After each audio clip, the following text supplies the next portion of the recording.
యెషయా గ్రంథం 27వ అధ్యాయం 3వ వచనం.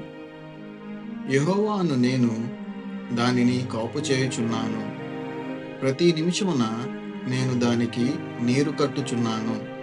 ఎవడును దాని మీదకి రాకుండునట్లు దివారాత్రము దాన్ని కాపాడుచున్నాను. ఆమెన్.